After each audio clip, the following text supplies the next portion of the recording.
보쌈의 거꾸로 한국사 시즌4 그 46번째 시간입니다. 이 시간에는 실력 양성운동을 주제로 실력 양성운동의 주요 내용은 무엇이고 그 방향은 어땠는지, 그리고 실력 양성운동이 지닌 한계는 또 무엇인지 살펴보도록 하겠습니다.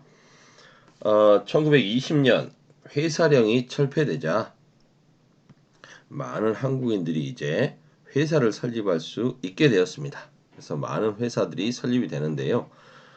서울의 경성방직 주식회사, 평양의 메리아스 공장, 그리고 삼남은행 등 다양한 회사와 은행 등이 제한적이지만 만들어집니다. 이러한 한국인 기업들은 자본과 기술에서 위에 있는 일본의 기업들하고 경쟁하기는 쉽지가 않았겠죠. 그래도 나름 이렇게 발전하려고 노력을 하고 있었습니다. 그래서 한국인 자본가 등은 조선 총독부에 한국인 중심으로 산업 정책을 추진해 주십시오 라고 했지만 받아들여지지 않습니다. 게다가 조선 총독부는 면직물과 주류를 빼고 일본에서 수입되는 모든 상품에 관세를 면제하려고 시도합니다. 이건 1차 세계대전 이후에 일본 경제가 불황을 맞자 관세를 철폐해서 일본 상품이 조선에 쉽게 수출될 수 있도록 하는 것이죠. 그리고 한국의 그 민족 자본의 육성되는 것을 좀 견제하려는 의도도 있는 겁니다. 그러자 우리 민족 내부에서는 민족 산업과 자본을 보호하고 육성하여 민족 경제를 자립으로 가자, 경제 자립을 이루자라는 목적으로 물산 장려 운동을 전개합니다. 조선 사람 조선껏, 조선 사람 조선껏 먹자 그거죠. 조만식 선생이 중심이 돼서 평양에서 시작이 됩니다. 조만식이라고 하는 분이 시작을 하죠. 조선 물산 장려회를 발족시킵니다. 국산품 애용운동을 시작하는 거죠. 이게 이제 전국으로 확산됩니다. 일정한 부분 성과를 거두기도 했습니다.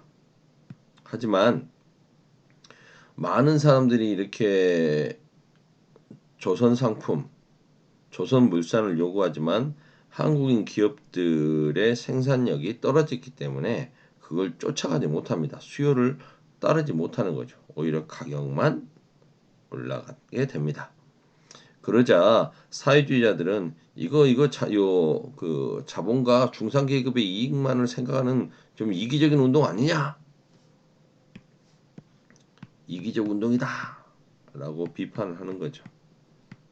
실제로 그러니까 한국인 기업의 제품을 그렇게 좀 사랑해 줬으면, 열심히 살아줬으면 이제 감사함을 알고 뭐 생산량을 늘린다거나 뭐 이래야 되는데 자기들은 그대로 하면서 가격만 이렇게 올려버리게 되니까 사람들에게 점차 외면받게 되는 거죠.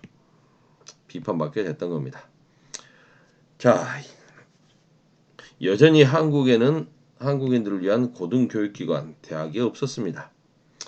그러자 조선교육회라는 게 만들어져서 조선교육회를 중심으로 총독부의 대학 설립을 요구하게 됩니다. 하지만 받아들여지지 않죠. 좋다. 너희들이 만들어주지 않는다면 우리 스스로 만들겠다.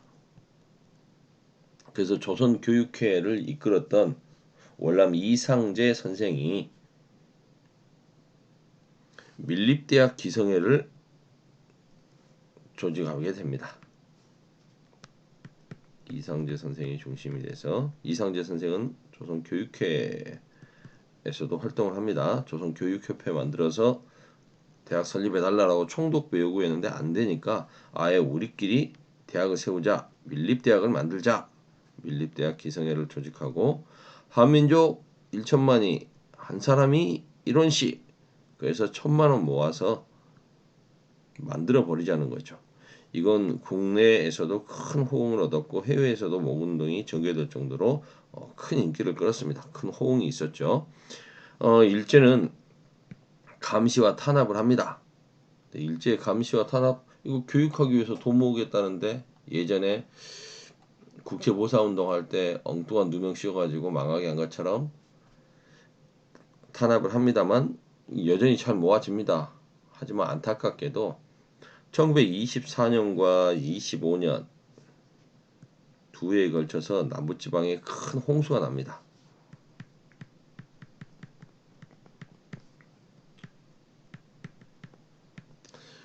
이 홍수 규모가 얼마나 컸는지 특히 1925년에는 한 1년에 한 4차례 정도 홍수가 났으니까요.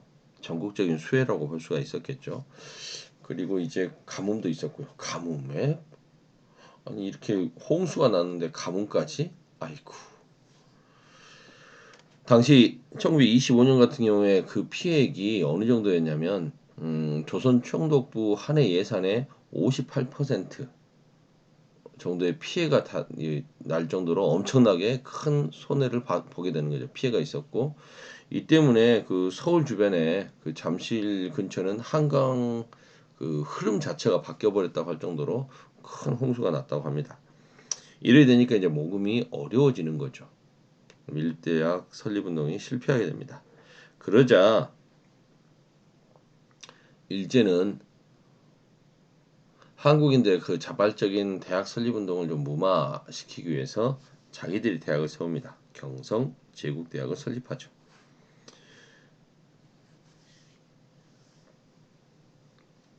근데 생각해 보면 일제도 조선 총독부 입장에서도 1910년에 조선이 멸망하고 조선 총독부가 세워졌는데 많은 일본인들이 일본에서 조선으로 이제 이주했지 않습니까? 그들의 자식들이 다닐 수 있는 고등교육기관도 실은 필요했던 거죠. 그리고 이렇게 시혜적으로 대학을 세움으로써 만약에 밀립대학이 세워지면 대학의 자율성 운운하며 많은 한국인들이 좀 민족주의적인 성향을 띤 대학으로 성장할 가능성도 있죠. 그래서 자신들이 대학을 세워서 자신들의 기준에 맞게끔 가르치겠다. 오히려 선제적인 민족운동에 대한 선제적 차단이다라고 볼 수가 있을 겁니다. 물론 친일파 양상은 덤이라고 부수적인 부분으로 따라올 테고요. 문맹 퇴치운동 일제의 차별적 교육 정책으로 조선인 문맹자가 증가했습니다. 그러자 각지에서는 야학, 밤에 공부하는 거죠. 낮에 일하고 밤에 공부하는 야학, 한글 보급, 강습회, 야학에서 이제 한글을 가르치기 시작합니다. 그리고 이제 조선일보 등에서는 조선일보와 동아일보가 주도가 돼서 문자 보급운동과 나로드 운동을 전개합니다. 조선일보가 중심이 된 문자 보급 운동은 아는 것이 힘, 배워야 산다라는 구호 아래 문자를 가르쳐 주는데 집중하는 운동이었고요. 동아일보의 나로드 운동, 브나로드 운동은 배우자, 가르치자, 다 함께 브나로드 이건 러시아어로 러시아 지식인들이 이상사회 건설을 위해서 민중을 깨우쳐야 된다라는 취지로 시작한 계몽 운동이 브나로드 운동인데 민중 속으로라는 뜻입니다. 그래서 농촌 속으로 들어가서 농촌을 계몽하자. 이건 문자 보급을 넘어서서 이제 계몽운동적인 성격까지도 갖고 있었던 거죠. 그러자 조선어학회에서는 또한 조선어학회에서는 강습회를 열어서 한글 보급에 나서기도 하고요. 이런 책자 같은 거 만들어서 또 도와주기도 하고 막 이렇게 합니다. 근데 일제는 이나마 그 자신들의 허락하에 실시되는 대학생들 중심이나 지식인 중심의 문자 보급 운동, 브나로드 운동마저도 민족주의적인 색태를 찌게 되자 1935년부터는 전면 금지하게 됩니다. 이 실력 양성 운동의 한계가 이런 거죠. 물산 장려운동 같은 경우도 우리 민족 자본, 민족의 실력, 힘을 기르자라는 거지만 이 부분도 일제 허락하에 진행이 될 수밖에 없다는 한계. 그래서 근본적으로는 자유롭게 진행될 수 없을 뿐만 아니라 실제로는 또 자본가들을 위한 이기적인 운동이라고 비판받을 정도로 거기에 맞춰서 수요를 따라가지 못했다는 한계도 있고요. 문명 퇴치 운동처럼 조선 총독부의 허락하에 그 범위 내에서만 실력 양성 운동을 하는 거죠. 그래서 일제가 전면 금지시켜 버리면 못하게 된다는 한계가 있었던 겁니다. 오늘은 양이 적으니까 금방 끝나네요. 실력 양성 운동 거꾸로 한국사 시즌 4 46번째 시간 마치겠습니다.